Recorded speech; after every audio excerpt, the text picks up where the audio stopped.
Libro de los Hechos, capítulo 1, del versículo 12 al 26. Dice así en el nombre del Señor.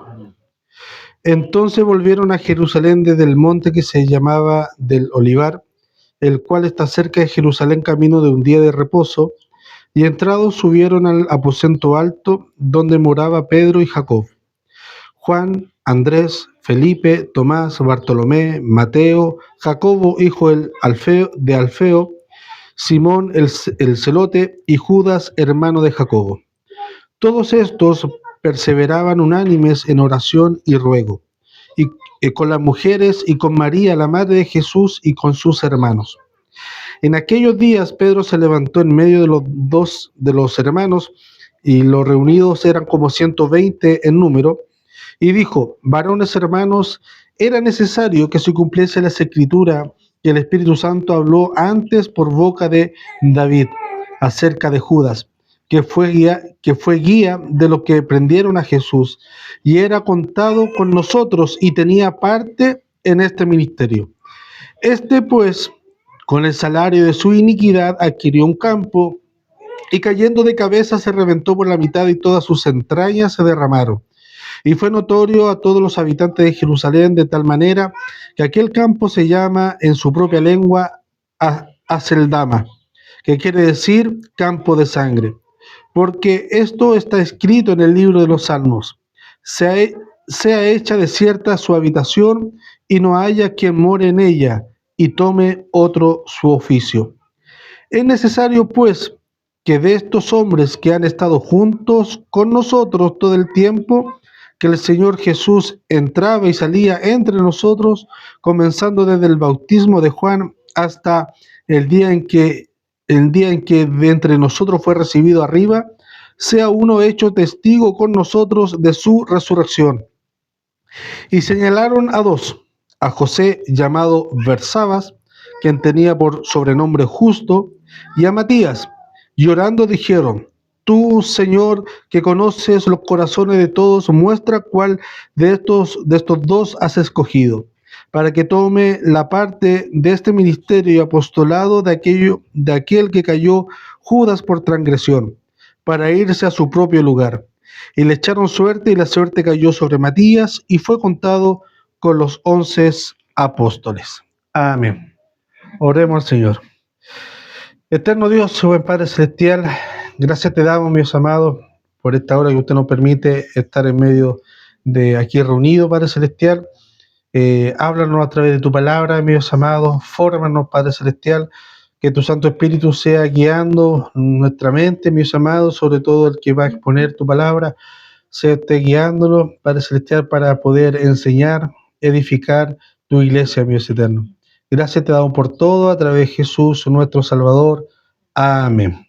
Amén. Tomen asiento. Bueno, aquí tenemos un hecho bien importante, que hay muchos pasajes que aquí hay muchas lecciones que nosotros podemos ver o tomar. El contexto era: ya Jesús había ascendido al cielo y ellos habían vuelto a su lugar, al aposento alto, ¿ya? Y ahí estaban reunidos todos. Lucas nos dice que estaban reunidos los discípulos, los apóstoles, y estaban las mujeres con ellos, ¿ya? En medio de ellos. Y en este lugar donde se presunta que el aposento alto también fue el lugar donde se llevó a cabo la última cena de Jesús, es en este lugar donde estaban todos reunidos. Estaban todos ahí juntos esperando la venida o la promesa de Jesús, y decían una característica muy, muy especial: estaban reunidos en oración y ruegos. Eso era lo que le incluían, o lo que le motivaba a estar ahí reunidos todos, ¿ya? Entre ellos estaban las mujeres y María y los hermanos de Jesús. Hay mucha discrepancia con este pasaje. Los hermanos de Jesús, los que defienden la doctrina de la virginidad perpetua de María, dice que realmente no eran hermanos, eran primos o eran personas muy cercanas a Jesús o a la familia de María, que se consideraban como hijos políticos o putativos de Jesús, y que y por eso lo llamaron hermanos, pero que hermanos sanguíneos de Jesús no eran, sino que simplemente eran gente que era muy cercano a la familia de María, entonces por eso se le considera hermano. Pero el original escrito dice literalmente hermano, hermano de sangre. Entonces eran hijos de María, hermanos de Jesús, ¿ya? Entonces, ya partiendo con ese detalle, vemos que hay un resguardo de estos discípulos. En contraste con lo que habíamos hablado los otros sermones, de que Dios le dejó un mandato a los discípulos. Pero aún así, ellos no podían cumplir esa misión aún. Aunque de quererlo podían hacerlo. Si ellos querían ser literales, de decir, obedezcamos el mandato que nos dijo Jesús, pero había una condición para poder cumplir ese mandato. ¿Cuál era esa condición? Y seréis revestidos con el poder del Espíritu Santo. Tendréis el poder del Espíritu Santo, y ahí recién es cuando ellos pueden tomar la obra de la iglesia aquí en la tierra visiblemente. Debemos entender que el concepto de iglesia en Dios estaba desde la eternidad, pero visiblemente o actuar la iglesia de Dios aquí en la tierra se ve en el libro de Hechos, esa comunidad. ¿Por qué razón? Porque antiguamente Dios había actuado a través del pueblo, de la nación de Israel, pero como nación. Lo mantenía un vínculo de historia, como vimos en la mañana, de qué es lo que compartían.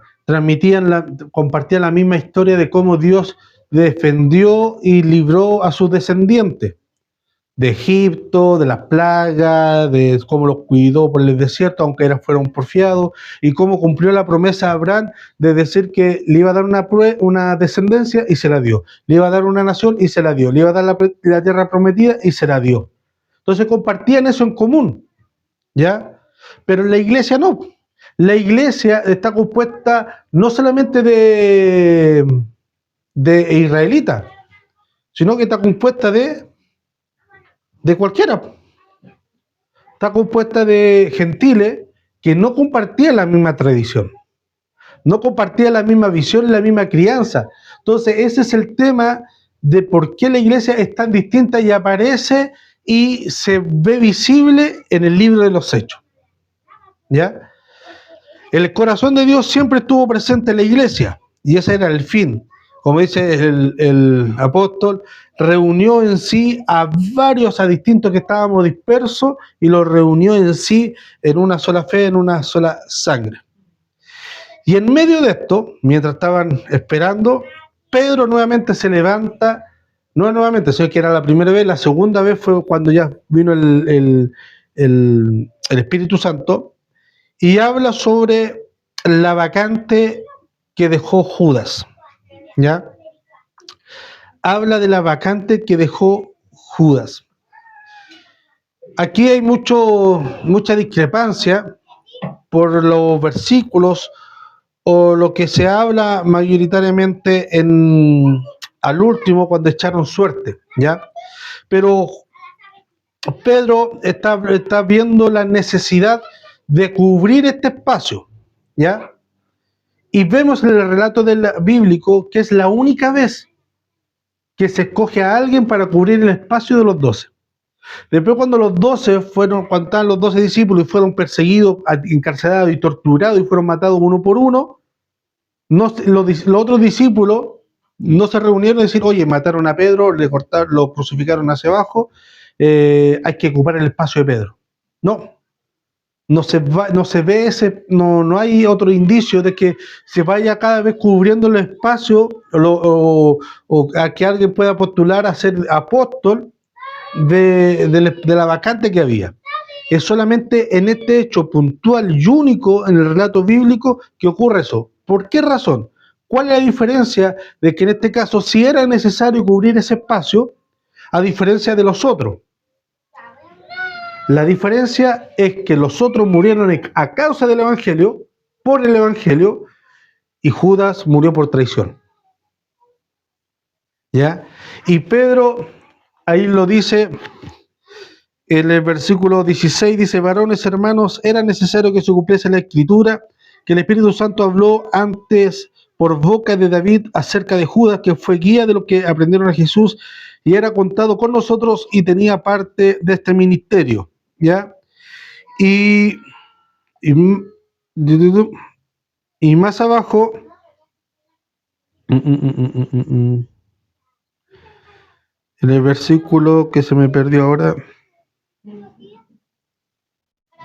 el versículo 25 dice: para que tome la parte de este ministerio y apostolado de que cayó Judas por transgresión. ¿Ya? Esa es la diferencia de por qué acá sí era necesario o no necesario, sino que era validado de que se buscara un reemplazante para Judas, ¿ya? Por la condición de cual él dejó la vacante, por transgresión, no por algo noble, como lo vemos después con la muerte de los apóstoles, ¿ya? Ahora, acá también hay otro punto que nosotros podemos ver, que Pedro habla sobre para que se cumpliese las escrituras. ¿Cuál escritura? ¿Ya? Y ahí más adelante Pedro hace cita del Salmo 109 y otro salmo que dice eh, que sea hecha desierta su habitación y no haya quien more en ella. Y también sobre otros salmos que hablan sobre porque sobre ese campo de sangre, que su propia lengua quiere decir cambio de sangre que él expresa, ¿ya? Judas, y aquí también hay una discusión teológica en cuanto a Judas, de que Judas era predeterminado de antes por Dios para que cumpliese este rol, ¿ya? O sea, en esta ocasión cayó Judas, pero si Judas no hubiese traicionado a Jesús, tenía que levantarse a alguien que sí traicionara a Jesús. Ahora, está la duda, ¿Judas fue salvo o no fue salvo? ¿Ya? Hay algunos que se han aventurado a decir que Judas sí fue salvo porque lo metemos en ese limbo del último segundo de vida, cuando decimos, ¿y qué habrá pasado si en el último segundo se haya arrepentido? ¿Podría ser salvo? Si ocurrió así, sí. ¿Porque se arrepintió parece Judas? No dice nada que se haya arrepentido. No. No dice que se ha arrepentido. Algunos quieren doblar algunos pasajes bíblicos de que Judas se haya arrepentido, pero lo que Judas vivió no es un arrepentimiento, es un remordimiento, un cargo de conciencia, que es muy distinto. Porque él, si hubiese arrepentido, hubiese hecho dos acciones. Va a devolver el dinero y se va a donde Jesús a arreglar cuentas. O Jesús hubiese salido a su encuentro a arreglar cuentas. Lo mismo que pasó con Pedro. Pedro traicionó a Jesús. Pero después vemos un relato donde Jesús sale a su encuentro y se ponen a cuenta. Y Pedro, y hay una reconciliación con Jesús. Judas tuvo un remordimiento, un cargo de conciencia. Él fue, devolvió porque eso era una plata mal avenida, era un acto que no estaba siendo justo, no era correcto, y fue y se mató. En la muerte de Judas hay dos relatos, uno que nos presenta aquí Lucas, que dice que se cayó, y otro que en los evangelios que se ahorcó. Combinando esos dos, ninguno choca entre sí, porque según la tradición oral, Judas se ahorcó, se colgó en un árbol y con el peso cayó, ya muerto, y se cayó y ahí lo que relata, que viene bien literal, bien explícito, que se reventó la cabeza, se partió en dos y se le dieron todos sus intestinos, ¿ya? Ninguno del otro contradice al otro, si uno puede ver, ¿ya? Pero aquí el tema no es cómo haya muerto Judas, que simplemente él se mató, ¿ya? Y cuando hay un arrepentimiento, la primera acción que hace el ser humano es ir y arreglar cuenta con aquello que, por la otra parte que está enemistada, ¿ya? Entonces algunos se aventuran a decir que Judas se pudo haber sido salvo porque mientras estaba ahí colgado, él se arrepintió y pidió perdón a Dios. Es muy aventurado decir eso, porque hay un 50% que sí, un 50% que no. Pero los actos, los relatos que nos hablan y cómo también se expresa Pedro En este relato quiere decir que Judas no se arrepintió.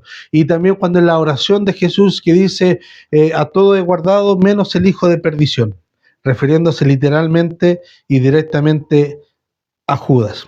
¿Ya? Entonces, eh, el versículo 16 puede girar en dos necesidades. En el versículo 16, por ejemplo, el discurso de Pedro puede girar en torno alrededor de dos necesidades. Uno, el versículo 16 dice, la traición de Judas se introduce con la frase era necesario, ¿ya? Era necesario para que se cumpliese la escritura dicho por el Espíritu Santo a través de David.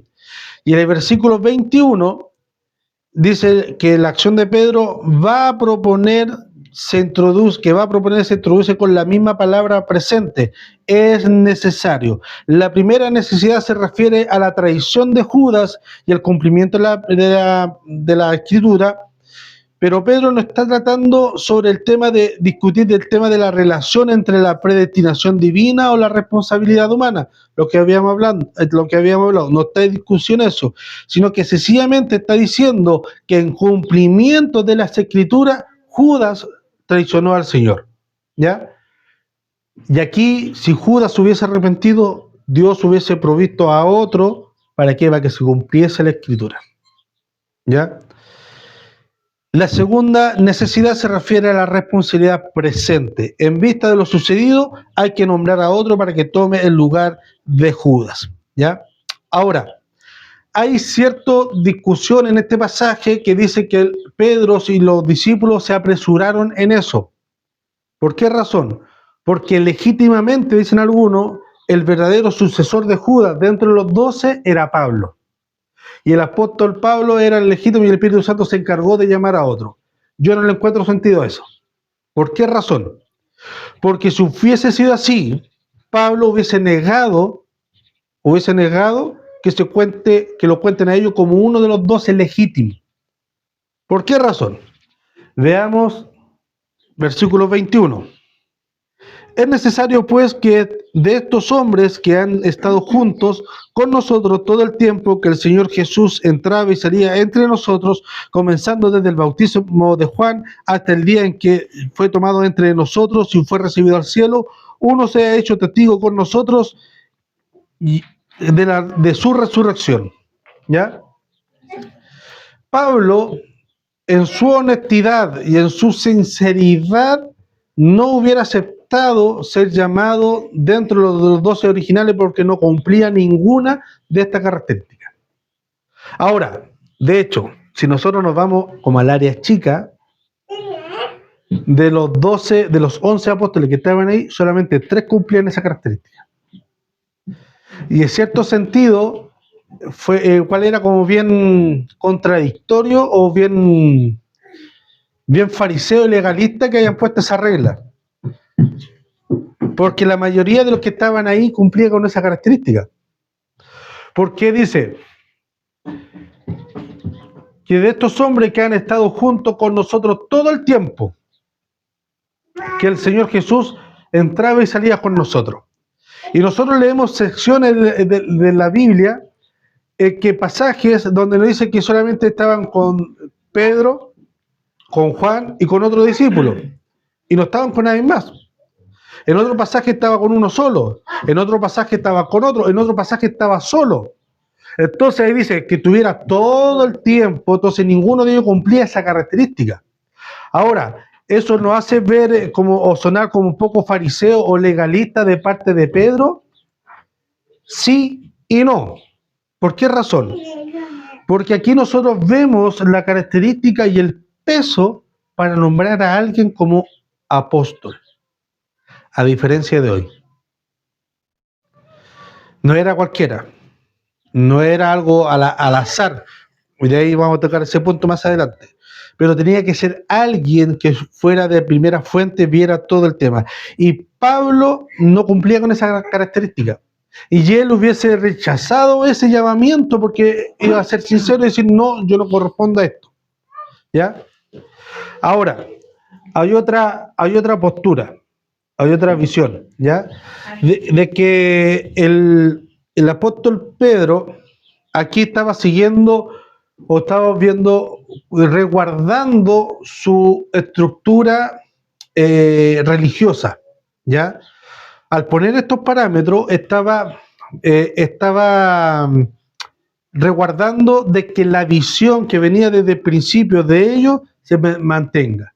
Y algunos dicen lo que estaba prohibiendo ahí es que una nueva generación o una nueva visión venga a incorporar, como dice, sangre fresca al ministerio apostolado, ¿ya? Hay una de esas corrientes que dice que era más que bien esta requisito era para resguardar su propia estructura, ¿ya?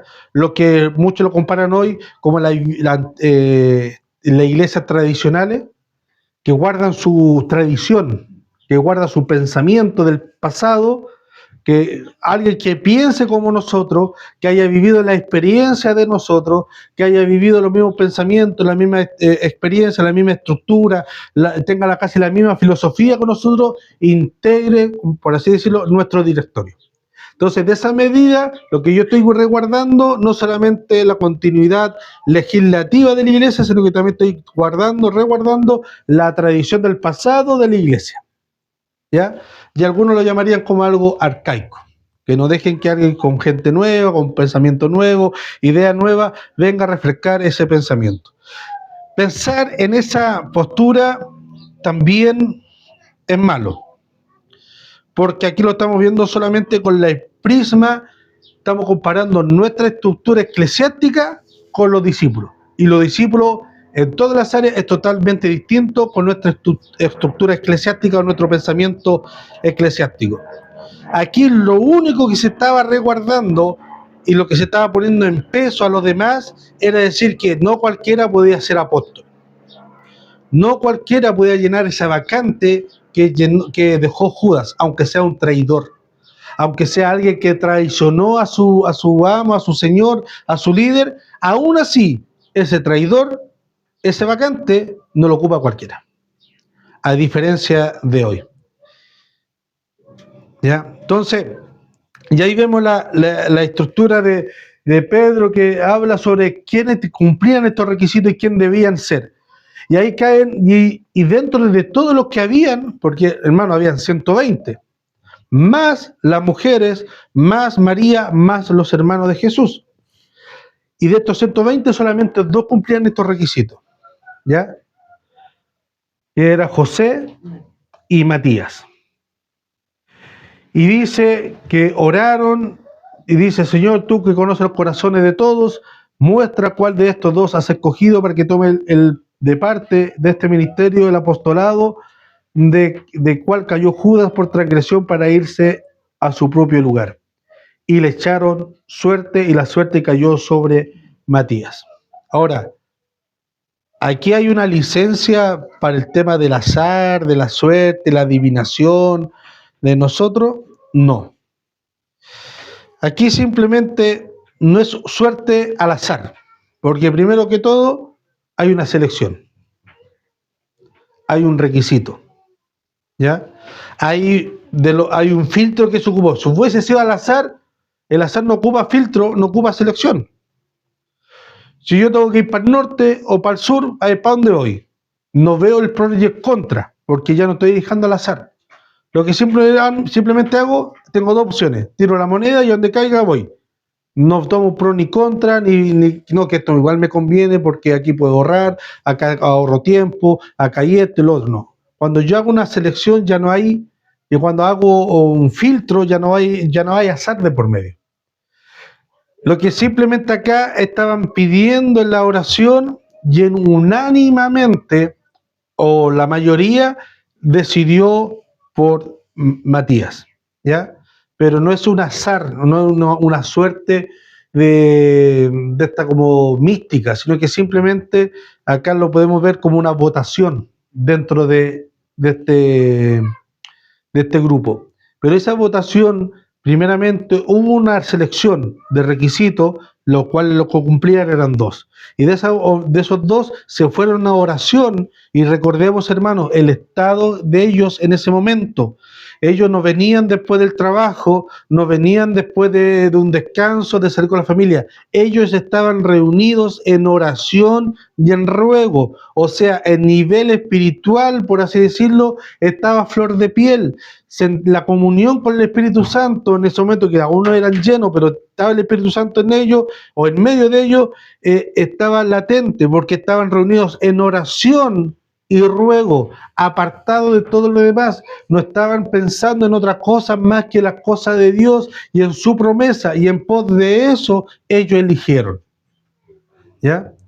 No es como nosotros, que cuando venimos a la iglesia tenemos que primeramente, antes de entrar a la adoración, al cántico, a la oración, a la palabra, tenemos que despojarnos un poco. Nos cuesta despojar los quehaceres, que la lucha, que levantar a los cabros chicos temprano, que hay que hacer esto, lo otro, para poder concentrarnos en esto y poder llegar a sentir en nuestra vida la presencia de Dios. Acá no, ellos estaban reunidos ya con esta intención.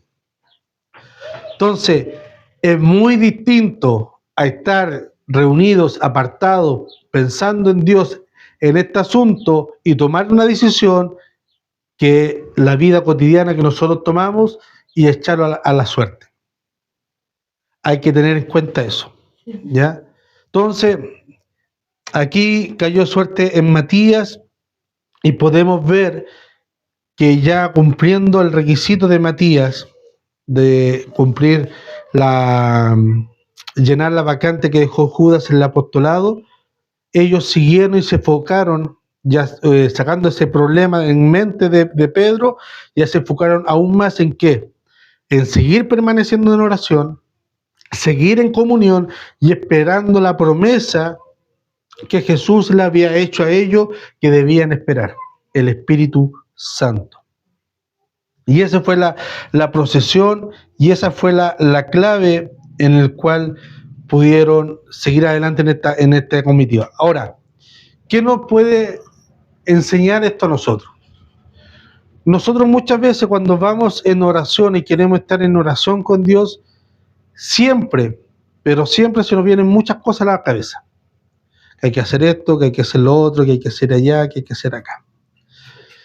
En medida que nosotros, cuanto podamos, en la medida que podamos, mis hermanos, cuando vamos a estar en tiempo con Dios, tratemos de atar esos cabos sueltos para que después no nos interfieran en nuestro pensamiento. ¿Ya? Ojo, en medida que cuanto se pueda. Sabemos, sobre todo en los roles de ama de casa, es muy complicado eso, porque siempre hay uno y otro detalle. Y las mujeres siempre están orando, pero están pensando en otro lado, en otra parte. Los hombres no podemos ser monofocales y podemos concentrarnos en eso.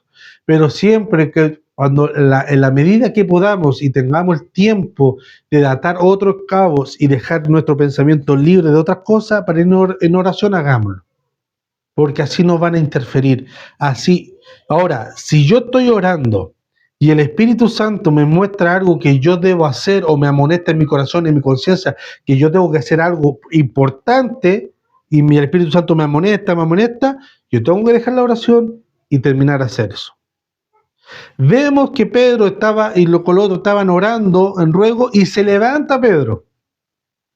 ¿Por qué? Porque había algo que le estaba molestando en su conciencia y había que terminarlo y hacerlo. Y lo hicieron, bueno, se cumplió, ahora prosigamos en oración. Entonces, que nuestra vida de oración sea tan importante que todo lo demás que dejemos a un lado o aparte, lo dejemos en pos de ¿qué? De que nada nos pueda desconcentrar. Sé que es muy difícil, es muy complicado, por la vida que nosotros llevamos, por el aborigen laboral, de quehaceres, es muy complicado. Pero vuelvo a reiterar, mientras podamos, hermanos, démosle el tiempo, la dedicación que la oración se merece en comunión con Dios. Y si Dios nos amonesta, en medio de la oración nos amonesta a hacer algo, hagámoslo. No se va a enojar porque lo dejamos en espera por ir a hacer, no.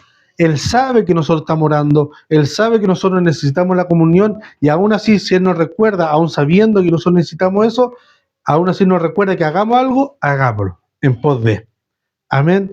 Y así el Señor nos va a ir guiando y nos va a ir ayudando en las decisiones que tengamos.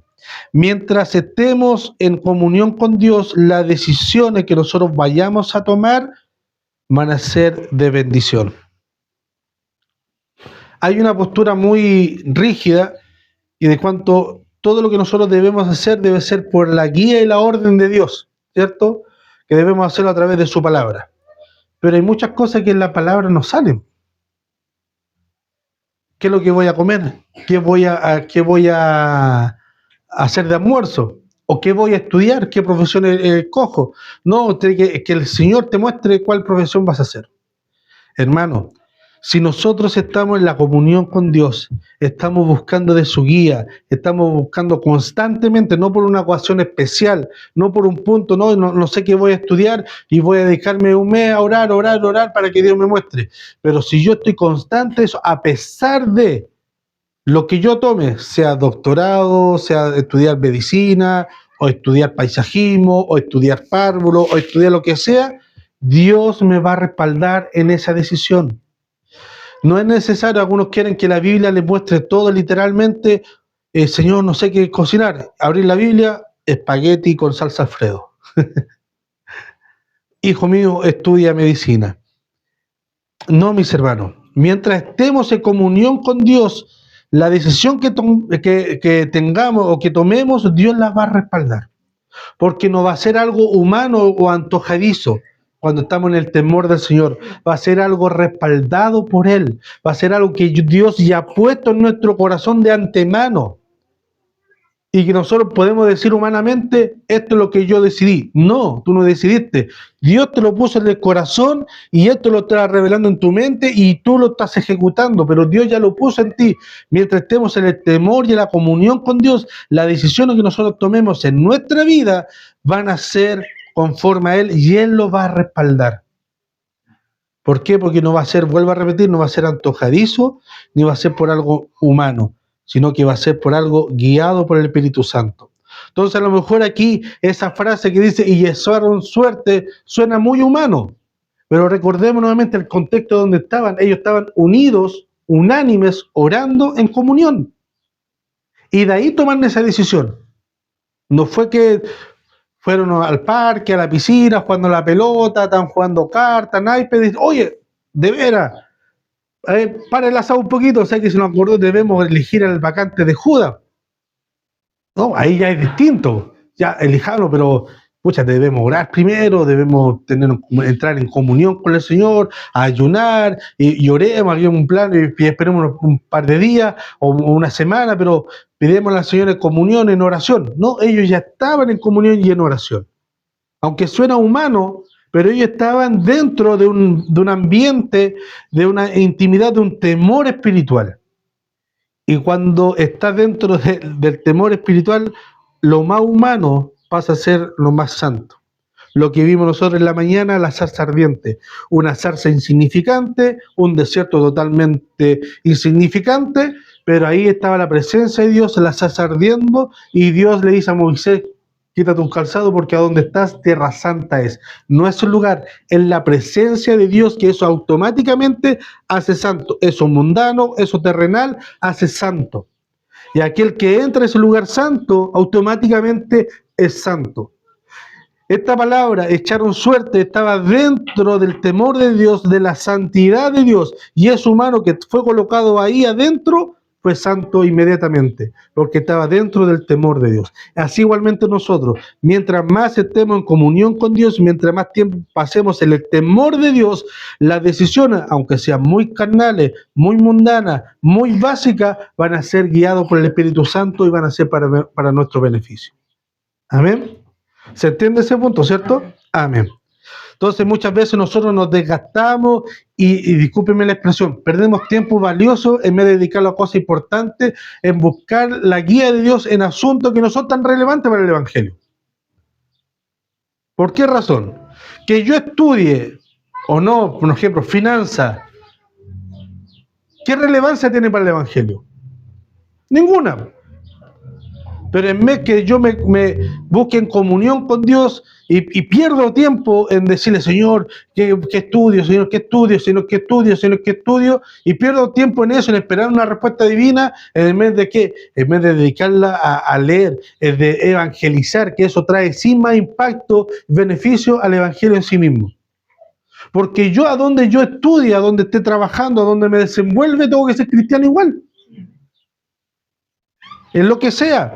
Entonces ahí es a donde muchas veces nosotros tomamos, le damos importancia a cosas no tan importantes dentro del Evangelio y le quitamos tiempo a las cosas que sí son realmente importantes. Amén. Entonces, en este pasaje donde hay mucha como discrepancia o muchas especulaciones, se dice que eligieron mal porque el sucesor no era legítimo, no era Matías, sino que Pablo, y algunos dicen, por eso no se habla más de Matías. Bueno, de hecho, en la Biblia no se habla de muchos apóstoles. Por ejemplo, de Tomás, se menciona solamente el Evangelio, de ahí no se hablan de otros muchos apóstoles. Eso no quiere decir nada, hermano, simplemente lo importante aquí, mis hermanos, es estar en la comunión con Dios. Y dentro de ese estado de comunión y de temor con Dios, las decisiones que tomemos van a ser respaldadas por Él. Amén. Amén. Entonces, aquí vinculando los dos mensajes anteriores, y ya con este aquí se terminaría un poco como la introducción al libro de los Hechos de los Apóstoles. Primero, vimos que el Jesús les dejó un mandato a los apóstoles, a los 120 que estaban reunidos, que habló con ellos 40 días del reino de Dios y de todas las cosas. Le dijo, id a ser discípulos y me seréis testigos. ¿A dónde? En Jerusalén, en Samaria, en Judea y hasta lo último de la tierra. Y uno de los que estaban reunidos le dijo, y restaurarás el reino de Israel aquí. Eso no te importa, tú te debes ser testigo. También perdemos el enfoque, ese enfoque de qué, de pedirle a Dios que venga a su reino, pero como una puerta de escape. Y el otro enfoque mal es cuando los discípulos vieron a Jesús y pasaron mucho tiempo. Y aparecieron dos hombres de blanco, le dijeron, ¿por qué miráis al cielo? Aquel que ha de venir. ¿Y cuál es el tema acá, mis hermanos? El tema es que nosotros tenemos una misión. ¿De qué? De predicar el Evangelio. Y cualquier decisión que nosotros tomemos mientras estemos en comunión y en oración y en el temor de Dios para llevar a cabo ese pregón del Evangelio, Dios lo va a respaldar. Si lo hacemos como lo hicimos el día de ayer con la campaña evangelística, si lo hacemos a repartir pan a la gente que está en situación de calle, si lo hacemos en ir en ayuda en otras personas que lo necesitan, de la forma en la cual nosotros estemos en comunión y pidiéndole a Dios constantemente, no por eventos puntuales, constantemente pidiéndole la guía al Señor, que nosotros queramos cumplir el mandato de ir y predicar el Evangelio para ser testigos, la decisión que nosotros tomemos, Dios nos va a respaldar. Porque esa es nuestra misión. Y nuestra obligación es permanecer y hacer lo que Dios nos mandó. Amén. Amén. Entonces, le voy a pedir que nos pongamos de pie y oremos al Señor. Eterno y buen Padre Celestial, gracias te damos, mi Señor, porque usted nos habla a través de su palabra y nos da un mandato, mi Señor, de ser tus testigos, mi Señor. Es una gran labor. Es una misión muy noble, Padre Celestial, que tiene alta responsabilidad. Pero usted también nos entrega el secreto, Padre Celestial, para cuál llevar esa comunión, o esa comisión, Padre Celestial, de estar siempre contigo en comunión, de estar en oración, de estar rogando a ti, mi Dios amado, no por temas puntuales, sino constantemente, mi Señor, como estos discípulos, estos apóstoles que estaban todos reunidos en el aposento alto, mi Dios amado, rogándote a ti, esperando la promesa de tu Santo Espíritu, mi Señor, tenían que tomar una decisión, Padre Celestial, y fueron guiados por tu presencia. Padre Celestial, así igualmente nosotros, que tengamos tal comunión, tengamos tal ruego, tengamos tal temor, mi Dios amado, constantemente, diariamente, Padre Celestial, que todas las cosas que nosotros tomemos, no es porque nosotros las hayamos elegido, sino que tú la pusiste en nuestro corazón.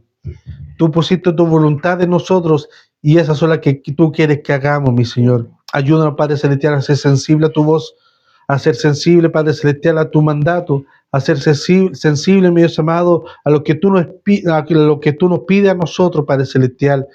Ayúdanos, mi Señor. También, Padre Celestial, ayúdanos a entender el gran honor, Padre Celestial, que tú nos diste de ser testigo, mi Dios amado. Aquellos discípulos que iban a ocupar el cargo el puesto que dejó Judas, Padre Celestial, tenían que cumplir ciertos requisitos de ser testigos, de estar visible y haber oído y ser partícipes de la resurrección de Jesús. Padre Celestial, nosotros ciertamente no te hemos visto. No vimos tu resurrección, Padre Celestial, literal y físicamente. No oímos tu palabra, Padre Celestial, con nuestros oídos, Padre bendito. Pero por la fe de tu Espíritu Santo en nosotros, mi Dios amado, creemos que tú sí resucitaste. Y creemos que tu palabra es palabra de vida y es palabra de Dios, Padre Celestial. Y por eso, mi Dios amado, por tu Espíritu Santo en nosotros, tú nos haces testigo, Padre Celestial, calificado